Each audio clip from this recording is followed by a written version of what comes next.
إن الحمد لله نحمده ونستعينه ونستغفره ونعوذ بالله من شرور أنفسنا ومن سيئات أعمالنا من يهده الله فلا مضل له ومن يضلله فلا هادي له وأشهد أن لا إله إلا الله وأشهد أن محمدا عبده ورسوله يا أيها الذين آمنوا اتقوا الله حق تقاته ولا تموتن إلا وأنتم مسلمون يا أيها الناس اتقوا ربكم الذي خلقكم من نفس واحدة وخلق منها زوجها وبث منهما رجالا كثيرا ونساء واتقوا الله الذي تساءلون به والأرحام إن الله كان عليكم رقيبا يا أيها الذين آمنوا اتقوا الله وقولوا قولا سديدا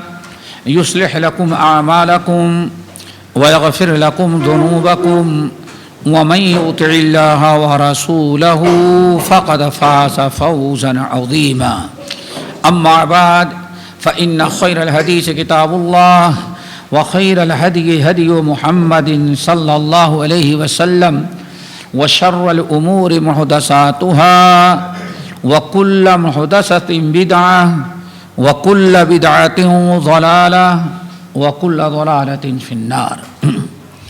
محترم سامعین اور دینی بہنوں، یہ پچھلے درس میں روزے کے آداب کچھ بیان کیے گئے تھے، جن میں غالباً 4 چیزیں ہم نے بتائی تھی کہ ان چاروں چیزوں سے بچنا روزے دار کے لیے بہت ہی ضروری ہے تاکہ اس کا روزہ محفوظ رہے، اور ویسے عام حالات میں بھی ان چیزوں سے بچنا ضروری ہے، لیکن رمضان میں اگر ان چیزوں سے نہیں بچے گا تو ڈبل گناہ ہو جائے گا، بڑی برائی ہو جائے گی۔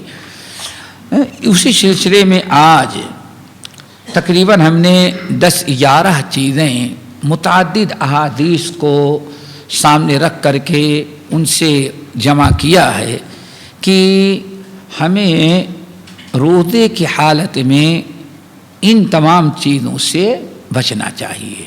یہ روزے کے آداب ہیں اور روزے کی حفاظت۔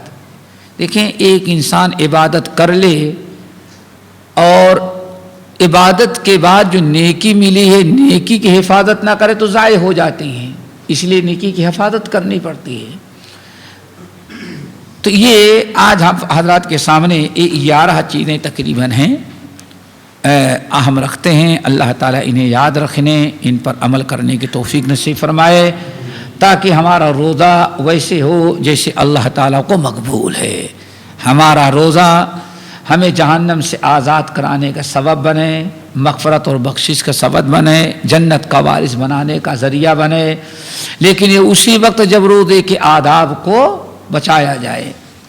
نمبر 1، بڑی مشہور حدیث صحیح بخاری اور مسلم کی، آپ نے فرمایا، طویل حدیث ہے، اس کا ایک حصہ پہلے تو روزے کے فضائل بیان کیا آپ نے، پھر بیان کرتے ہوئے فرمایا، دیکھو، اذا کان یوم صوم احدکم، اذا کان یوم صوم احدکم، جب تم میں سے کوئی انسان روزے سے ہو، یعنی روزے والا دن، اذا کان یوم صوم احدکم، جب تم میں سے کسی کے روزے والا دن ہو، یعنی حالت روزہ سے ہو۔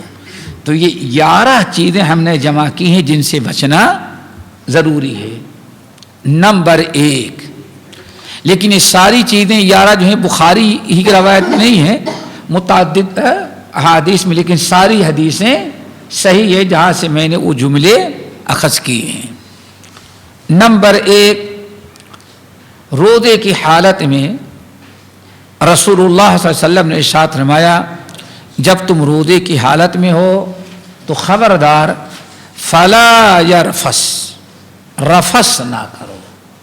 رفس، را، فا اور ثا، را، فا اور ثا، یہ رفس قرآن پاک میں کئی مقامات پر لفظ آیا ہوا ہے، فلا رفث ولا فسوق ولا جدال فی الحج، الحج اشہر معلومات فمن فرض فیہن الحج فلا رفث، رفث نہ کرو۔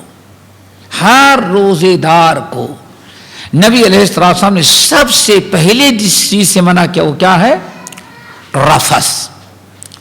رفث کیا ہے؟ رفث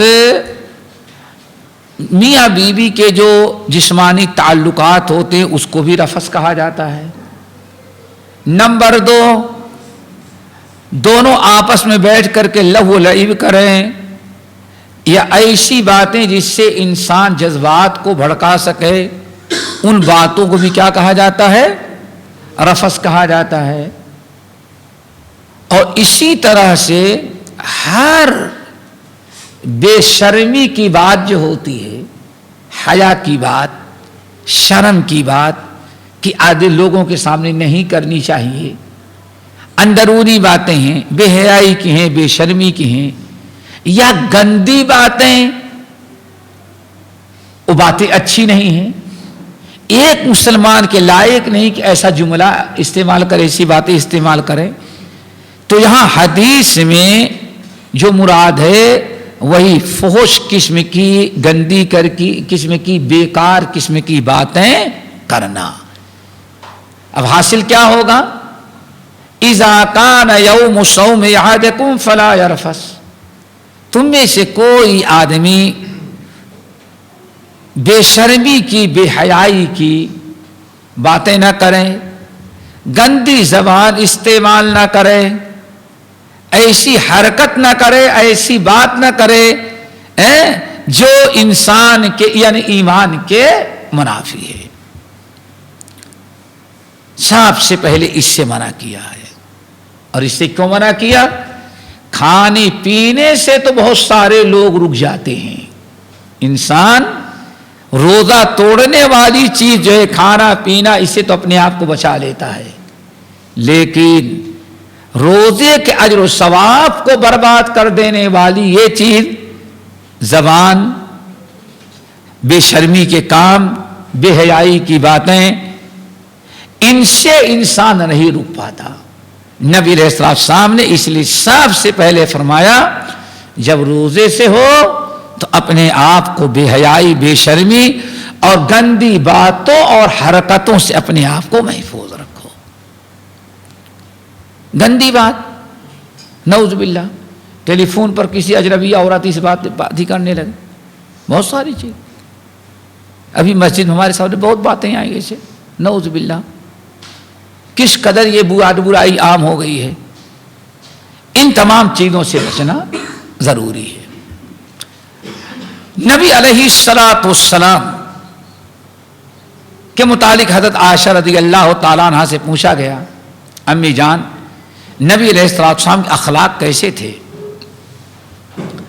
تو حضرت عائشہ رضی اللہ تعالیٰ عنہ نے بیان فرمایا، لم یکن فاحشا ولا متفحشا، لم یکن فاحشا ولا متفحشا۔ نبی کے بارے میں کیا پوچھتے ہو؟ نبی ذرہ برابر بے حیائی کی باتیں یا کام کرتے ہی نہیں تھے، کبھی بے شرمی کی حرکت آپ سے سرزد ہی نہیں ہو سکتی، ولا متفحشا، یہاں تک کہ اطراح مذاق بھی کبھی آپ کے اپنی زبان مبارک سے بے شرمی یا فحش کلامی یا بدتمیزی کے الفاظ نکلے ہی نہیں۔ بہت بڑی نعمت ہے یہ۔ حیا اسلام کا بہت بڑا عمل ہے۔ نبی علیہ السلام نے ارشاد فرمایا،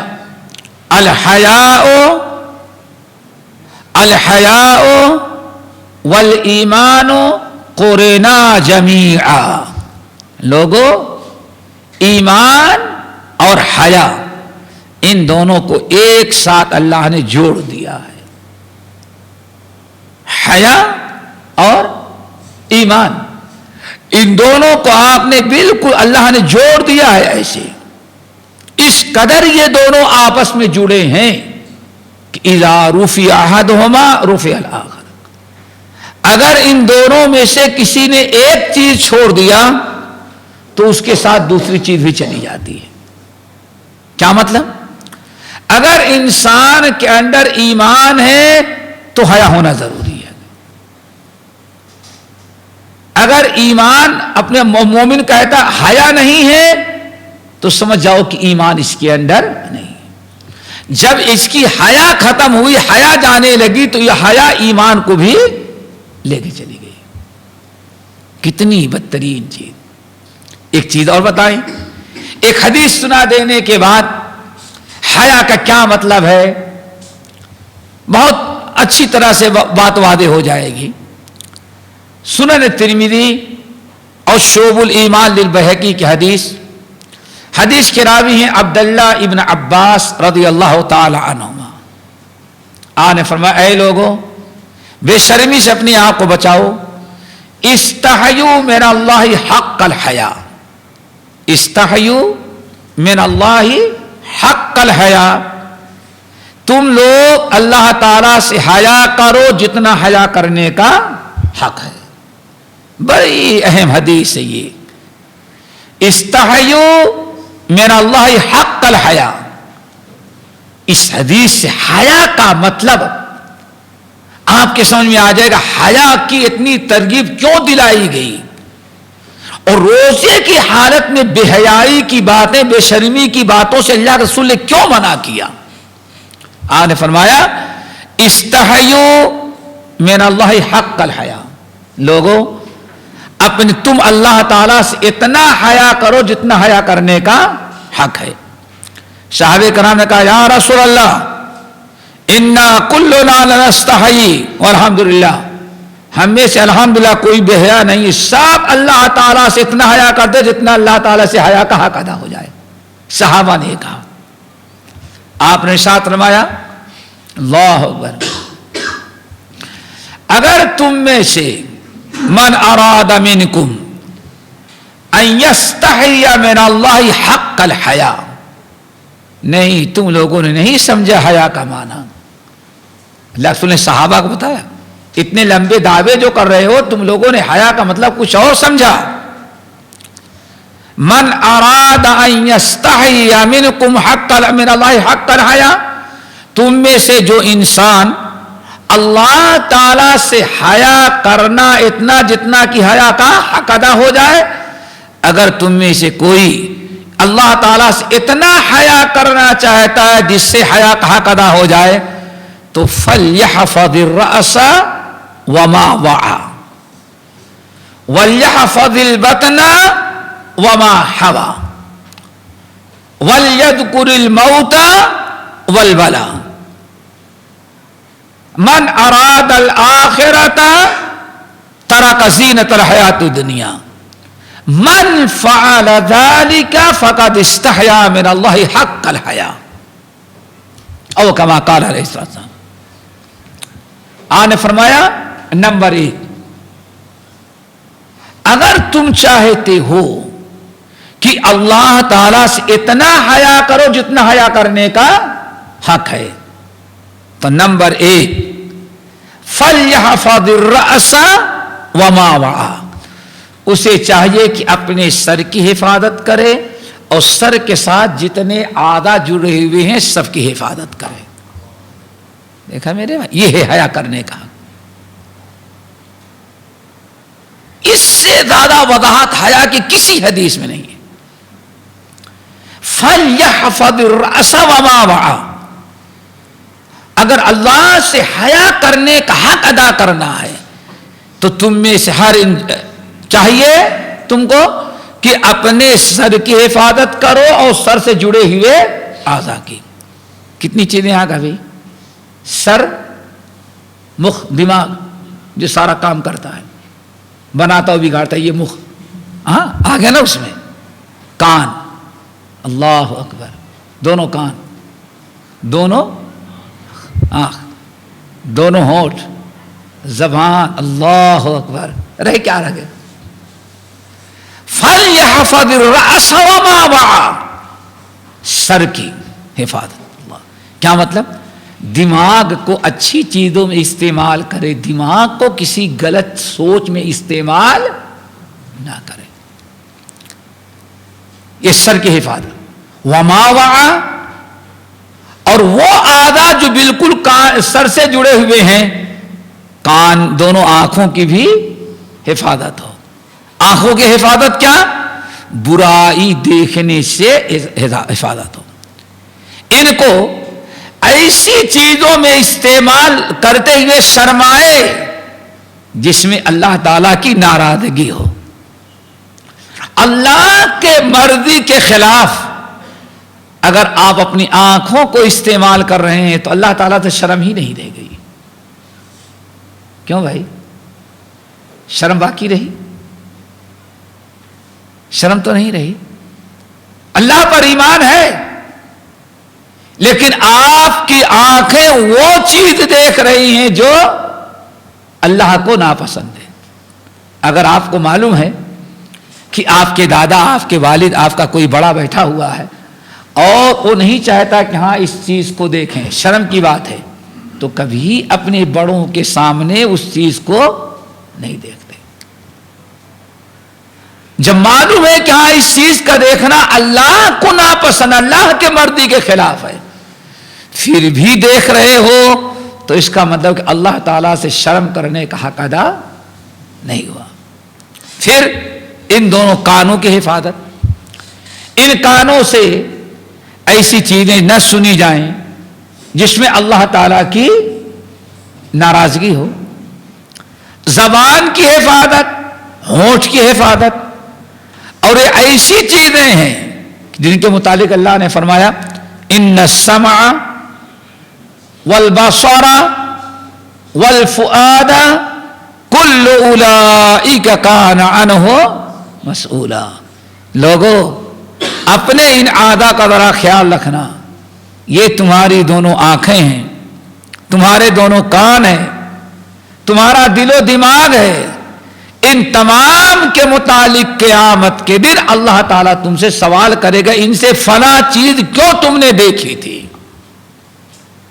نمبر 2، وَلْيَحْفَظِ الْبَطَنَ وَمَا حَوَى، اور چاہیے کہ اللہ تعالیٰ سے شرم کرنے کا حق اس وقت ادا ہوگا جبکہ دوسری چیز اپنائے۔ دوسری چیز کیا ہے؟ وَلْيَحْفَظِ الْبَطْنَ وَمَا حَوَى، چاہیے کہ اپنے پیٹ کی حفاظت کرے اور جسم کے ان تمام اعضاء کی حفاظت کرے جو پیٹ سے جڑے ہوئے ہیں۔ اب اس میں آپ کا دل آ گیا، آپ کے ہاتھ آ گئے، آپ کا پیر آ گیا، آپ کی شرمگاہ آ گئی، کتنی چیزیں آ گئی۔ نبی علیہ السلام نے پورے جسم کے 2 حصے کر دیے اور ڈاکٹروں نے اب 2 حصہ کرنا شروع کیا۔ یہاں سے اوپر تو ڈاکٹر ہو کیا کیا ای این کیا ٹی این ای این ٹی، یہ ہوگا، اور پھر اس کے بعد کا اللہ کے نبی نے تو بہت پہلے ہی جسم کو 2 حصوں میں تقسیم کر دیا، سائنسدانوں کو وجود بھی نہیں تھا۔ سر سے جڑے ہوئے اعضاء الگ، اس میں سب حلق، زبان، آنکھ، کان، ناک سب آ گیا، اور پھر اس کے بعد دونوں ہاتھ، وَلْيَحْفَظِ الْبَطْنَ وَمَا حَوَى، حرام کھانا۔ پیٹ کی حفاظت کیا ہے؟ حرام کھانا۔ اسی میں دل ہے، دل کی حفاظت یہ ہے کہ دل میں کسی برائی کی محبت نہ ہو، ایمان والوں کی نفرت نہ ہو، حسد نہ ہو، کینہ کپٹ نہ ہو، ہمارا دل صاف ہو۔ شرمگاہ کی حفاظت بے شمار مقامات پر قرآن و حدیث کے اندر بیان ہے۔ پیر کی حفاظت، ان تمام اعضاء کی حفاظت کرے، ہاتھ سے وہی عمل کرے، وہی لکھے، اسی طرح اشارہ کرے، وہی چیز پکڑے جس میں اللہ کی رضا ہو، اللہ کی ناراضگی نہ ہو۔ ان دونوں قدموں سے وہیں جائے جہاں جانا اللہ کو محبوب ہے، ایسی جگہ قدم نہ اٹھائے جہاں جانا اللہ کو ناپسند ہے۔ 2 چیزیں ہو گئی۔ نمبر 3، وَلْيَذْكُرِ الْمَوْتَ وَالْبَلَا، خوب کثرت سے چاہیے کہ موت کو یاد کرے اور مرنے کے بعد قبر میں جو سڑنا گلنا سڑ جائے گا اور گل جاتا ہے اس کا بھی تصور کرے کہ ابھی ہم تو بڑے مزے میں ہیں اور ایک عرصہ ایک دن وہی آنے والا ہے، صاف کا حشر ہو گیا ہے۔ کتنوں کو آپ نے دیکھا، بڑوں کو چھوٹوں کو، عالم کو جاہل کو، امیر کو غریب کو، بادشاہ کو رعایا کو، صاف کا ٹھکانہ ایک ہے، کیا؟ مٹی کا گڈھا۔ اور پھر وہاں چند ہی سالوں میں سڑ گل کر کے ناپے، اور اب تو زمین کو سڑانے کی ضرورت نہیں، خود لوگ ہی سڑا دیتے ہیں۔ معلوم نہیں معلوم ہے؟ آج میت کو دفناتے ہیں تو اس کے ساتھ دوا بھی ڈالی جاتی ہے تاکہ جلدی سڑ جائے اور 3 مہینے کے بعد دوسرے مردے کے لیے قبر خالی ہو جائے۔ دیکھو آپ نے اتنی عجیب، کتنی عبرت کی چیز، کتنی عبرتناک چیز، سوچو ذرا سا۔ یہی جسم ہے زندگی میں جس کی حفاظت کے لیے اربوں خربوں لاکھوں کروڑوں خرچ کر رہے علاج معالجہ کے لیے، مرنے کے بعد اتنی ناقدری کی دوا ڈالی جا رہی تاکہ جلدی آپ 3 مہینے کے اندر اندر آپ کا کوئی جسم کا حصہ باقی نہ رہ جائے۔ یہ ہو رہا ہے، شاید آپ لوگوں کو تعجب ہوگا، لیکن کچھ لوگ ہوں گے جن کو تجربہ ہے۔ ساتھ میں دوا ڈالی جاتی ہے، پہلے دوا بچھائی گئی، میت کو لٹایا گیا، پھر اس کے بعد اور ڈال دی جاتی ہے۔ کتنے دل و گردہ کی بات ہے۔ اولاد اپنے ہاتھوں سے ڈال رہی ہے، دوست اپنے ہاتھوں سے ڈال رہا ہے تاکہ 3 مہینے کے اندر اندر اس کا جسم سڑ گل جائے۔ یاد کرے وَلْيَذْكُرِ الْمَوْتَ وَالْبَلَا۔ کیوں؟ انسان جب موت کو اور قبر میں سڑنے گلنے کا انجام جو مردے کو ہوتا ہے وہ یاد کرے گا تو کبھی رب کی نافرمانی کرنے کی ہمت نہیں ہوگی اور نیکیوں پر وہ آمادہ ہوگا۔ اسی لیے کثرت سے موت کو یاد کرنے کا حکم دیا گیا۔ 3 چیزیں ہو گئی۔ نمبر 4، اللہ اکبر، وَمَنْ أَرَادَ الْآخِرَةَ تَرَكَ زِينَةَ الْحَيَاةِ الدُّنْيَا۔ اور جو انسان آخرت چاہتا ہے، جنت چاہتا ہے، اسے دنیا کی بہت ساری زیب و زینت کو چھوڑنا پڑے گا۔ دنیا کے بے شمار عیش اور آرام کو چھوڑنا پڑے گا۔ کیوں چھوڑنا پڑے گا؟ اسے معلوم ہے کہ آخرت کے لیے آخرت کے لیے مضر اور نقصان دے۔ ہر وہ چیز جو آخرت کو نقصان پہنچانے والی ہو، کتنا بھی عیش و آرام کی دنیا میں ہوگی، لیکن آخرت کے لیے دنیا کی ان تمام چیزوں کو چھوڑ دینا پڑے گا جس سے آخرت متاثر ہو۔ اے طائر لاحوتی، اس رزق سے تو موت اچھی جس رزق سے آتی ہو پرواز میں کوتاہی۔ آخرت، من اراد الآخرت، جو آخرت کی کامیابی جنت چاہتا ہے، اسے دنیا کے بہت سارے عیش و آرام کو چھوڑنا پڑے گا۔ ابھی تو ماشاءاللہ کتنے ساتھی ایسے ہوں گے، بستر پر بیٹھے تو سب سے پہلے کیا؟ بیڈ کی ٹی بیڈ، ہاں بیڈ ٹی، دیکھا آپ نے؟ بالکل تاخیر نہیں ہونی چاہیے بیڈ ٹی۔ اگر بیوی دینے میں گڑبڑ تاخیر ہو گئی، نیند لگی تو اس کی بیچاری کی خیر نہیں ہے۔ سب سے پہلے یہ چاہیے، وقت پر ناشتہ چاہیے، پھر کھانا ہو، اتنا عیش ماشاءاللہ۔ لیکن اب رمضان آ رہا ہے تو اذان ہوتے ہی بند کر دے گا ایک مسلمان، تو اس کے سارے عیش و آرام کو ختم کرنا پڑا۔ اب غروب آفتاب تک کوئی عیش کی چیز اس کے سامنے نہیں۔ من اراد الآخرۃ، جو جنت چاہتا ہے اسے دنیا کی بڑے عیش اور آرام کو چھوڑنا پڑے گا۔ 4 ہو گئے۔ آپ نے آگے فرمایا من فعل ذلك، جس شخص نے یہ 4 چیزیں کر لیا. یاد ہے؟ پہلی چیز سر اور اس سے جڑے ہوئے اعضاء کی حفاظت. حفاظت کا مطلب ناجائز چیزوں سے بچانا. نمبر 2 پیٹ اور اس سے جڑے ہوئے جسم کے سارے اعضاء کی حفاظت. نمبر 3 موت کو اور قبر میں سڑنے گلنے کو خوب یاد کر رکھنا.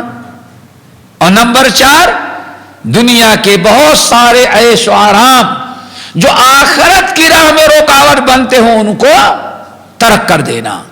اللہ کے رسول نے فرمایا من فعل ذلک، جس نے ان باتوں کو پر عمل کیا، فقد استحیا من اللہ حق الحیا، اب اس نے اللہ تعالی سے اتنا حیا کیا جتنا حیا کرنے کا حق ہے. اب حیا کا مطلب سمجھ میں آ گیا ہوگا. اور اسی کا اپوزٹ کیا ہے؟ بے حیائی، جس سے نبی علیہ السلام منع کیا. روزے میں سب سے پہلی چیز جس سے اللہ نے منع کیا کیا؟ فلا یرفث، خبردار روزے کی حالت میں کوئی بے حیائی اور بدتمیزی کی باتیں اور عمل نہ ہو. نمبر 2 ولا یسخب، آپ نے فرمایا جب تم میں سے کوئی روزے سے ہیں تو خبردار ولا یسخب، چیخنا، چلانا، شور مچانا کم کر دے، زور سے ہنسنا بھی بند کر دے. یسخب چیخنا، چلانا، شور مچانا، باتوں باتوں میں آپے سے باہر ہو جانا. تو اگر یہ سب کچھ کرنا ہے تو روزے کا کیا فائدہ ہوا؟ جابر بن عبداللہ رضی اللہ تعالیٰ عنہ کتنی پیاری بات کہتے ہیں، تمہارا روزے والا دن اور غیر روزے والا دن دونوں یکساں نہیں ہونا چاہیے. دونوں میں کیا ہونا چاہیے؟ فرق ہو. کہ معلوم پڑے کہ ہاں آج ساری حرکتیں چھوڑ دیا، معلوم پڑتا ہے کہ روزے سے. اے لوگوں لا تجلوا یوم صومکم، روزے والا اور غیر روزے والا دن ان دونوں کو تم یکساں نہ بناؤ. روزے والا دن جو ہے وہ وقار کا ہو، شرافت کا ہو، تقوی اور دیانت والا دن ہونا چاہیے. بظاہر محسوس ہو کہ ہاں یہ انسان کیا ہے؟ روزے سے ہے. لیکن ہم اور آپ دیکھتے ہیں کوئی چیختا ہے، کوئی چلاتا ہے، شور مچاتا ہے. سب کو تو جانے دے. میرے خیال سے ماں بھی زیادہ چیخنے چلانے لگے، اولاد کی غلطی تو کیا اولاد کیا کہے گی؟ ماں کو روزہ لگ گیا ہے. کیا خیال ہے؟ اگر والد ذرا نماز وغیرہ کے لیے زیادہ ڈانٹنے لگے تو آج اولاد اپنے دوستوں کرے بوڑھے کو روزہ لگ گیا. دیکھا آپ نے کتنی عجیب سی حرکت ہے. کوئی شیخ صاحب اپنے نوکروں کو گالیاں دینے لگے تو لیبر کیا کہیں گے؟ روزہ لگ گیا ہے. روزہ لگ نہیں، روزہ ختم ہو گیا ہے. دیکھو کتنی عجیب سی بات. ولا یسخب، شور مچانا، چیخنا چلانا یہ غصے کی علامت اور یہ اخلاق سے گری ہوئی چیز. کم سے کم روزے کی حالت میں یہ نہیں ہونا چاہیے. نبی علیہ السلام کے اخلاق میں سے ایک اخلاق یہ بھی تھا وَلَا سَخَّابًا فِي الْأَسْوَاقِ، نبی تو بازار میں بھی جاتے تو وہاں بھی آپ کی آواز بلند نہیں ہوتی تھی. اللہ عام طور پر لوگ اپنے گھر میں، راستے میں تو آواز پر کنٹرول کر لیتے ہیں، لیکن بازار میں معلوم ہوتا ہے چیخنے چلانے ہی کی جگہ ہے. آپ اس قدر اپنے زبان پر کنٹرول رکھتے کہ حضرت عائشہ رضی اللہ تعالیٰ عنہ کہتے وَلَا سَخَّابًا فِي الْأَسْوَاقِ، لوگوں تو بازار میں بھی نبی علیہ السلام نہیں زور سے بولتے تھے. ہماری آواز میں بھی وقار ہو، یہ نہ پتا چلے لوگوں کو تانا دینے کی نوبت نہ آئے کہ اس کو روزہ بھوک لگی ہے، بھوک میں چلا رہا. نمبر 3 وَلَا يَجْهَلْ، ولا یجہل، جہالت نہ کرے، جہالت نہ کرے۔ اس کا کیا مطلب ہے؟ یعنی دیکھیں، ایک دیندار اور ایک جاہل کی چال میں بھی فرق ہوتا نہیں ہوتا بھائی؟ ذرا غور کریں، ایک دیندار جا رہا ہے تو اس کے راستے میں چلنے سے بھی شرافت معلوم پڑتی ہے، چلا جائے گا، نگاہیں نیچی ہوگی، نگاہیں نیچی ہوگی، کہیں کھڑا نہیں ہوگا، فضول و لیانی حرکت نہیں کرے گا۔ اور ایک کوئی بد کردار جاہل گزرتا ہوگا تو ادھر ادھر نگاہیں نیچی نہیں، بلکہ وہ دیکھے کہ اگر گاڑی کھڑی ہے تو گاڑی پر پیٹ کر کے جائے گا، جیسے کچھ لوگوں کی عادت ہوتی ہے، گاڑی پر دھکا مارا، آگے گیا، پتھر تھا، پتھر لیا، بجلی کے کھمبے پر مارا۔ ذرا دیکھیں چلتے ہوئے کیسی حرکتیں کرتے ہیں۔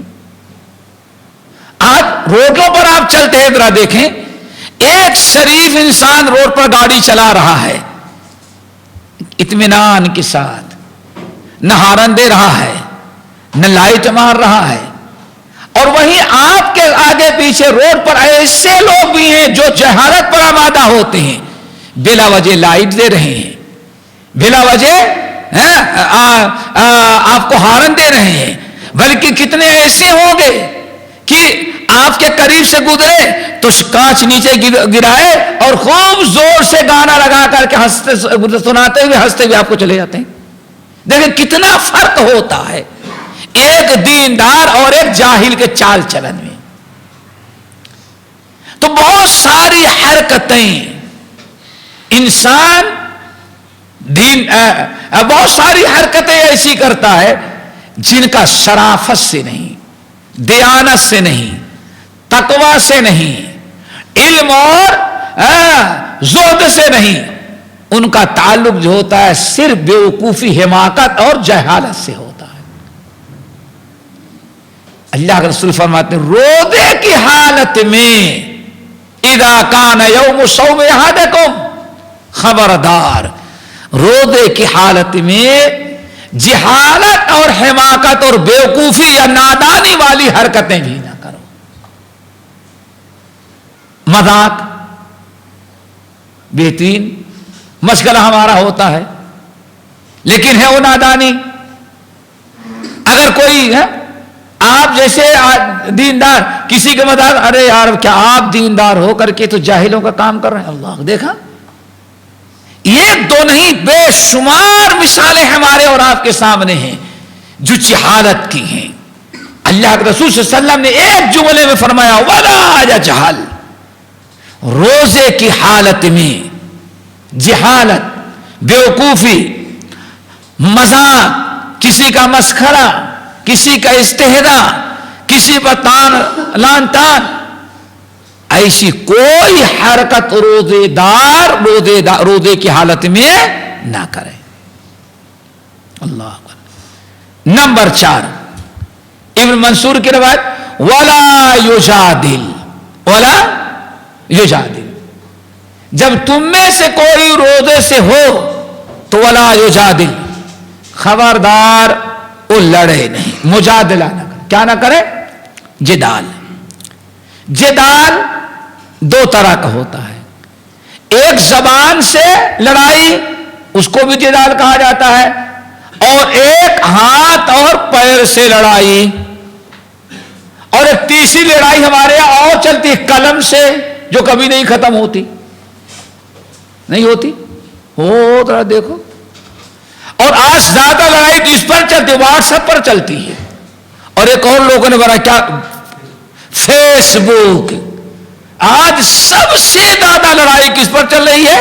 فیس بک پر۔ وَلَا يُجَادِلْ، ہاتھ پیر سے، اینٹ و پتھر سے لڑائی تو نہیں ہو رہی ہے، لیکن اس قسم کی لڑائی میں جانتے ہیں حکومتوں کا تختہ پلٹنے کے لیے بھی آج سب سے بڑا حربہ جو استعمال کیا گیا وہ کیا؟ فیس بک۔ یہ ساری لڑائیاں ہیں، ہر قسم کے جنگ و جدال سے اللہ رسول نے روزے کی حالت میں منع کیا۔ اس میں ٹائم جائے گا، بدزبانی ہوگی، گالی گلوچ کی بھی نوبت آ سکتی ہے، بہت آگے بات بڑھ سکتی ہے. تو ولا یجادل، خبردار آپس میں لڑنا نہیں، مجادلہ نہ کرو. ہاں ایک جدال ہے جو جائز ہے، وہ کیا ہے؟ کوئی دین کا مسئلہ ہو، دینی مسئلہ ہو، سمجھانا ہو، آپ نے کوئی دلیل دی وہ غلط ہے، ہم اور آپ اس کی تردید کریں، اس کو سمجھائیں. مسئلہ لڑنا نہیں ہے، مسئلہ حق واضح کرنا ہے، وہ بھی حدود اور ادب کے دائرے میں رہ کر کے. اس میں بھی بد کلامی، جہالت، جنگ و جدال کی نوبت نہ ہو. معاملہ صرف کس کا ہو؟ احقاق حق اور ابطال وجادلہم باللتی ہی احسن. اس کی اجازت اللہ تعالیٰ نے دی ہے. اللہ اکبر. نمبر 5، فَإِنْ صَابَّهُ أَحَدٌ. اللہ اکبر. جب تم میں سے کوئی رودے سے ہے، رودے کی حالت میں ہو، پھر فَإِنْ صَابَّهُ أَحَدٌ، اگر کسی نے تم کو گالی دیا، رودے دار کو کیا کہا؟ گالی دیا. تو گالی کا جواب گالی سے نہیں، ہاں کیا کہا کچھ نا سن لیا کہ ہاں گالی دی ہے، کیا کہا فضا کہے تو بتاتا ہوں. ابھی دیکھا مجھے پتا نہیں کہاں کہاں تک بات بڑھ جائے. اللہ اکبر. فَإِنْ صَابَّكَ أَحَدٌ، اگر تمہیں کسی نے گالی دیا تو خبردار. اس نے گالی دے کر کے تو اپنی آخرت پر بات کی، روزہ تو خراب کر ڈالا نا، نہیں ہوا. اچھا اگر آپ روزے سے نہ ہو تو آپ کو پلٹ کر کے دینے کی اجازت ہے. گھر سے افضل نہیں ہے، افضل یہی ہے کہ پلٹ کر کے. اس نے آپ کی ماں کو گالی دیا، آپ اس کی ماں کو نہیں. بہت سارے لوگ وہی پلٹ دیتے ہیں. پلٹ دینا کوئی مشکل تو نہیں، لیکن اسلام نے اس کو پسند نہیں کیا. اسلام نے کیا پسند کیا؟ خاموش ہو جاؤ. اور ایک بات اور بتائیں، اگر کسی نے گالی دینا شروع کیا تو اللہ اور آپ نے اس کا جواب دیا تو اللہ رسول فرماتے ہیں سارا گناہ کس کے سر گیا؟ جس نے شروع کیا ہے. لیکن روزے کی حالت میں یہ بھی اجازت نہیں. گالی کے جواب گالی سے نہ دو. کیا کہو؟ انی امرؤ صائم، میں روزے سے. اللہ اکبر. ذرا دیکھو میں کیا ہوں؟ روزے سے. یہ کتنے صبر کی چیز ہے بھائی. اللہ اکبر. سامنے والا گالی دے رہا اور آپ کو، آپ کا روزہ آپ کو کیا کہہ رہا ہے؟ گالی کے جواب گالی سے نہ دو، بلکہ کیا کہو؟ انی صائم. یہ بھی کہنے کی اجازت نہیں، بس روزہ نہ ہوتا تب میں بتاتا. اس کی بھی اجازت اللہ کے رسول دیتا. اللہ یعنی یہ دھمکی جو دے رہے ہو، اگر روزہ نہ ہوتا تب بتاتا. مجبوری ہمارے لیے نہیں. اس کی بھی اجازت اسلام نے نہیں دیا. بس کیا کہا؟ کہو انی صائم، میں روزے سے ہوں، میں روزے سے بات ختم ہو. اب اس سے فائدہ کیا ہوگا؟ اہل علم کہتے ہیں دو چیزیں. نمبر ایک سامنے والے کو شرمندہ کرنا، اس کو آر دلانا. آر دلانا کیسے؟ اس کو سوچنا چاہیے ارے ایک روزے دار ہو کے میں اس کو گالی دے رہا ہوں، اور یہ کتنا اچھا روزے دار ہے کہ گالی کے جواب گالی سے بھی نہیں دے رہا ہے، بلکہ کس کا حوالہ دے رہا ہے؟ میں روزے سے ہوں. تم کو بھی چاہیے تھا کہ روزے سے ہو تو گالی نہ دیتے. اللہ اکبر. ایک چیز یہ ہے، آئی بات سمجھ میں؟ سامنے والوں کی کیا کرنا ہے؟ احساس دلانا ہے، آر دلانا ہے کہ تم کو بھی ایسے ہی سوچنا چاہیے جیسے میں سوچ رہا ہوں. اور واقعی اس کے اندر ایمانی گہرے تھے تو پانی پانی ہو جائے گا. اور اسی میں اگر دو چار آدمی آپ جیسے پہنچ گئے، ارے یار روزہ رکھ کر کے تم ایسی باتیں کرتے ہو، تب تو اتنی آر دلا دی گئی، اتنا اس کو ذلیل ہونا پڑا کہ اب اگر ایمانی کہہ رہے تو جگہ ہی چھوڑ کر کے چلا جائے گا، کیوں جتنے آئے سب ایک ہی بات، ارے بھائی روزہ رکھ کر کے یار تو کوئی یہ نہیں کہتا ارے تم مسلمان نہیں، ہر آدمی روزے کا، ارے روزہ رکھ کر کے تم گالی دے رہے ہو، سارے لوگ ایک ہی چیز کا حوالہ، کس کا؟ روزے کا۔ نمبر 2، سامنے والے کی عزت افزائی، سامنے والے کی عزت کو برقرار رکھا جائے، کس کا؟ جو کہتا ہے گالی سننے کے بعد میں روزے سے ہوں، انی مرء صائم، میں روزے سے ہوں، اس میں اس کی عزت کو بچایا جا رہا ہے۔ کیا مطلب ہے؟ میں روزے سے ہوں، تم یہ نہ سمجھو کہ ہم بدلہ نہیں لے سکتے، ہاں آئی بات سمجھے نا؟ سامنے والا یہ سمجھ لے ہاں یہ بزدل ہے، ہمت نہیں اس لیے خاموش نہیں، روزے دار کو نہیں کہو انی صائم، میں روزے سے ہوں، اشارہ اس بات کی طرف کہ میں کوئی نہ بزدل ہوں نہ تم سے کمزور ہوں، اگر چاہوں تو انتقام یہی لے لوں یا ایک کے بجائے 10 تجھے سناؤں، لیکن میں نہیں سناتا، کیوں؟ انی صائم، میں روزے سے ہوں۔ روزے نے ہمیں جواب دینے سے منع کر دیا ہے، ورنہ ہمارے اندر کوئی بزدلی پسمتی نہیں، کمزوری نہیں، یہ انسان کہے۔ نمبر 6، او شاتمہ، یا اس سے شاتمہ، اس کو برا بھلا کہنے لگے، گالی کے علاوہ اور بہت ساری چیزیں برے، تم بیوقوف نادان ہو، تم جیسا احمق بے ایمان ہم نہیں پائے، بہت ساری باتیں آپ کہہ سکتے ہیں کسی کو، گالی تو نہیں دے رہے لیکن اس کو برا بھلا کہہ رہے ہیں۔ او شاتمہ، اگر تم روزے سے ہو اور تمہیں کوئی برا بھلا کہے، تمہیں باتیں سنائے، تو تم اس کا جواب نہ دو، اس کو برا بھلا نہ کہو، بلکہ تم کیا کہو؟ انی مرء صائم، میں روزے سے ہوں، میں اپنا روزہ خراب نہیں کرتا۔ اشارہ یہ ہوگا کہ ہاں روزے نے ہمیں جواب دینے سے منع کیا ہے۔ نمبر 7، او قاتلہ، اللہ اکبر، او قاتلہ،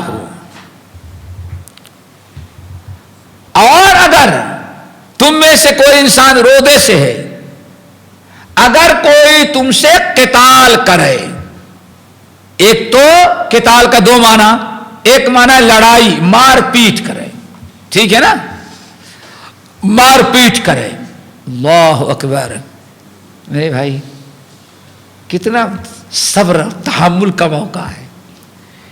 کوئی آپ سے ہاتھا پائی پہ اتر آئے، مار پیٹ پر آمادہ ہو جائے، تو اللہ رسول کیا فرماتے ہیں؟ کیا کہو؟ انی مرء، اللہ اکبر، یہ بہترین جملہ ہے بھائی، ہر بیماری کے علاج کیا؟ انی مرء، میں روزے سے ہوں۔ اچھا پھر کبھی ہاتھا پائی کی بھی زیادہ نوبت آتی جب دونوں کا مقابلہ ہو، تب اگر ایک طرح پیچھے ہٹ جائے تو بات وہی ختم ہو جاتی ہے، جھگڑے لڑائی سب ختم۔ اگر تمہیں کوئی تم سے جھگڑے لڑائی پر آمادہ ہو جائے، یہ مطلب ہے قاتلہ، تم کو انی صائم، اور قاتلہ کا قتل کا ایک معنی اور عربی میں آتا ہے لعنت بھیجنا۔ کیا بھیجنا؟ لعنت بھیجنا، بد دعا کرنا۔ عربی زبان میں قتل کا، قتال کا ایک معنی تو لڑائی آتا ہے، اور دوسرا معنی کیا آتا ہے؟ لڑائی نہیں، بلکہ کسی پر آپ لعنت بھیجے اور کسی کو بد دعا دے، اس کو بھی کیا کہا جاتا ہے؟ عربی زبان میں قتال. اللہ اکبر. اب قاتلہ کا معنی کیا ہوگا؟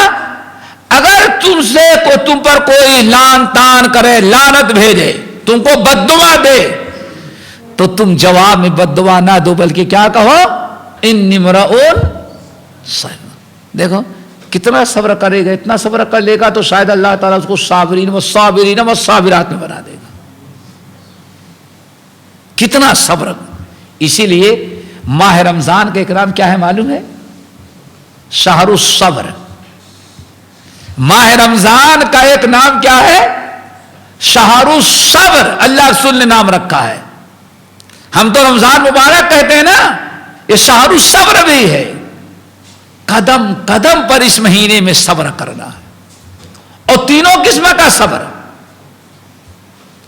اللہ کے اطاعت و فرما برداری کرنے پر بھی صبر، اور دوسروں کی طرف سے کوئی معاملہ آ جائے، تکلیف پہنچے تو اس پر صبر. اللہ اکبر. اور روزے رکھنے میں کتنی بھی تکلیف ہو یا کوئی تکلیف دے، برداشت کرتے ہیں، اس پر بھی صبر کرنا ہے بھائی. جب تک سورج غروب نہیں ہوگا نہیں کھائیں گے، لیٹ جائیں گے، آنکھ بند کر کے پڑے رہیں گے، اے سی ذرا سب کچھ ہائی کر دیں گے، سب کچھ کریں گے، لیکن نہیں کھائیں گے بھائی. ہر تکلیف برداشت کر رہا ہے بیچارہ. تو صبر کی تینوں قسمیں ہیں. اسی مناسبت سے ماہ رمضان کو شہر الصبر اللہ کے رسول نے کہا ہے. نمبر 8، بہت پیاری نصیحت. ٹائم ہو گیا. یہ 8ویں وصیت. وَإِن شَتَمَهُ إِنسَانٌ، اگر کوئی انسان، کوئی آدمی، روزے دار ہیں آپ، جب تم میں سے کوئی انسان روزے سے ہو اور تمہارے روزے کی حالت میں کسی نے تم کو گالی دے دیا، برا بھلا کہا، اور تم سے لڑنے پر آمادہ ہے، تو اللہ سبحانہ فَلَا يُكَلِّمُهُ، تم بالکل خاموش ہو جانا، اس سے گفتگو ہی نہیں کرنا. اللہ اکبر. یہ ہے میرے بھائی روزے کے آداب. فَلَا يُكَلِّمُهُ، اس سے بات نہیں کرنا. کیوں؟ بات کرنے سے بات بڑھتی جائے گی، اور اگر خاموشی اختیار کی، ہٹ کے چلے گئے، تو وہی وہ بات ختم ہو گئی. اور ایک چیز اور بتائیں، سنن ابی داؤد کی حدیث ہمیں یاد آئی میرے بھائیوں،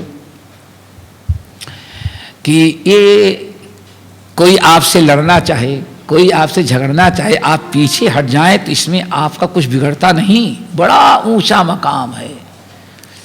سنن ابی داؤد کی روایت، آپ نے ارشاد فرمایا: انا ضعیب بیت فی رفض الجنۃ لمن ترک المراء وان کان ترک الکذب وان کان مازحا. اے لوگو، جنت کے سامنے میدان میں ایک عالی شان محل دلانے کی میں گارنٹی دیتا ہوں. اپنے اس امتی کو گارنٹی دیتا ہوں کہ میں تمہیں محل دلاؤں گا. لمن ترک الکذب وان کان مازحا، جو جھوٹ سے اپنے آپ کو اس قدر بچاتا ہے کہ بطور مذاق کے بھی وہ جھوٹ نہیں بولتا. نمبر 2، وَأَنَا زَعِيمُ بَيْتٍ فِي وَسْطِ الْجَنَّةِ، اور میں جنت کے بالکل سینٹر میں ایک عالی شان محل دلانے کی گارنٹی دیتا ہوں. کس کو؟ اپنے اس امتی کے لیے. لمن ترک المزاح لمن ترک المراء وان کان محقا. اللہ اکبر. جو حق پر ہوتے ہوئے جھگڑے کو ختم کرنے کے لیے پیچھے ہٹ جاتا ہے. اس نے کیا کچھ نہیں، سامنے والا لڑ رہا ہے اور اس نے جھگڑے کو ختم کرنے کے لیے کیا، اچھا بھائی بس ایسا کرو، تم سچے ہو، ہم اپنی بات واپس. اللہ اکبر. اتنا کہنے میں تو کوئی دیر نہیں لگتی، لیکن اس کے بدلے اللہ جنت کے سینٹر میں ایک عالی شان محل دلاتا ہے. وَأَنَا زَعِيمُ بَيْتٍ فِي وَسْطِ الْجَنَّةِ، جنت کے بالکل سینٹر میں ایک عالی شان محل دلاؤں گا. کس کو؟ حق پر ہوتے ہی گئے جھگڑے لڑائی کو ختم کرنے کے لیے پیچھے جو ہٹ گیا، اور ہم پیچھے ہٹنے کے لیے تیار نہیں. اللہ اکبر. نمبر 3، وَأَنَا زَعِيمُ بَيْتٍ فِي أَعْلَى الْجَنَّةِ، اور جنت کے بالکل بالائی حصے پر. چلو بھائی، آج اگر پتہ چل جائے یہاں بھی ایک ٹاور بن رہا ہے جو 200 منزل کا ہوگا، تو پھر ذرا دیکھیں سارے پیسے والے لوگ ٹوٹ پڑیں گے. رے ٹاور میں فلیٹ بک کراؤ یا آفس لے لو، پتہ تو چلے گا کہ بھائی ہم نے ٹاور میں لیا. اللہ اکبر، ایک ٹاور کے لیے اتنا، اور وہاں کتنے پیسے، کتنے جھوٹ، کتنے ہیرے پھیری، کتنے بینک سے لون لینا پڑے گا، اور یہاں کتنا آسان. وَأَنَا زَعِيمُ بَيْتٍ فِي أَعْلَى الْجَنَّةِ، جنت کے سب سے اعلیٰ، سب سے اوپر والے حصے میں میں ایک محل، ایک ٹاور دلانے کا وعدہ کرتا، گارنٹی دے رہا ہوں اپنی اس امتی کے لیے جو اپنے اخلاق کو اچھا بنا لے. سب دے رہا ہے اللہ تعالیٰ. تو بات کیا چلی تھی میرے بھائیوں کہ وَإِن شَتَمَهُ إِنسَانٌ، اگر اس سے کوئی انسان برا بھلا کہتا ہے، لڑنا چاہتا ہے، تو اللہ رسول نے کیا فرمایا؟ فَلَا يُكَلِّمْ، اس سے بات ہی نہ کرے، خاموش ہو کے ہٹ جائے، سب کچھ ہو جائے. اللہ اکبر. نمبر 9، فَإِن سَابَّكَ أَحَدٌ، ذرا غور سے سنیے گا. فَإِن سَابَّكَ أَحَدٌ فَقُلْ إِنِّي صَائِمٌ وَإِن كُنتَ قَائِمًا فَاجْلِسْ. صحیح ابن خزیمہ کی روایت. آپ نے فرمایا دیکھو، اگر تم روزے سے ہو، تمہیں کوئی گالی دے اور تمہیں کوئی برا بھلا کہے، تم سے لان تان کرنے لگے، تو تم کیا کہنا؟ انی مرؤون صائمون، میں روزے سے ہوں. یہ بات تو گزر گئی ہے، یہ تو اس سے پہلے گزر گئی نا، لیکن یہ 9 نومبر اس میں اتنا اضافہ ہے. کہے انی صائم، میں روزے سے ہوں. وَإِن كُنْتَ قَائِمًا فَاجْلِسْ، اور اگر تم کھڑے تھے تو بیٹھ جاؤ، اور بیٹھ گئے تو بیٹھے تھے تو بیٹھ جاؤ. لوگ کہیں گے پاگل ہو گیا ہے، لوگ یہی کہیں گے نا. لیکن اللہ اکثر، اللہ اکبر، شاید کبھی بات آئے. اتنی پیاری بات ابھی میں نے کہیں ریکارڈ کروایا ہے کہ غصے کے اسلامی علاج 4-5 علاج اللہ رسول نے بتایا ہے. ان میں ایک علاج کیا ہے؟ آپ نے ساتھ نمایا، اگر تم کو غصہ کسی نے دلایا، کھڑے تھے تو بیٹھ جاؤ، بیٹھے تھے اگر غصہ کرے ٹھیک ہے، ورنہ لیٹ جاؤ. لیٹ جانے کے بعد غصہ ختم. لیکن یہ ہو کہ اللہ کے رسول نے، اللہ نیت پر ہے آپ کو. اب ہم اور آپ تو بیٹھ جاتے ہیں، بیٹھنے کے بعد اور تاؤ آ جاتا ہے. کیوں؟ فرق ہے. آپ اس نیت سے بیٹھے کہ نہیں، اللہ کے نبی نے یہ حکم دیا ہے، اب نبی کی اطاعت کا تصور ہوگا، پھر اللہ آپ کی مدد کرے گا. سنت پر عمل کرنے کا ارادہ ہو، نیت ہو، پھر اس پر اللہ مدد کرتا ہے. فرمایا اگر کھڑے تھے بیٹھ جاؤ، اگر غصہ ختم ہوگا تو ٹھیک ہے، ورنہ لیٹ جاؤ. اور میں نے کہا آج لوگ کہیں گے پاگل ہو، دماغ خراب ہے اس کا. اللہ اکبر. تو آپ نے فرمایا اگر تم روزے سے ہو، کسی نے گالی دیا تو کہو انی صائم، لڑنے بھیڑنے کے بجائے اگر تم کھڑے تھے تو جا کے بیٹھ جاؤ، سارا مسئلہ ختم. لیکن پھر میں نیت کیا ہو؟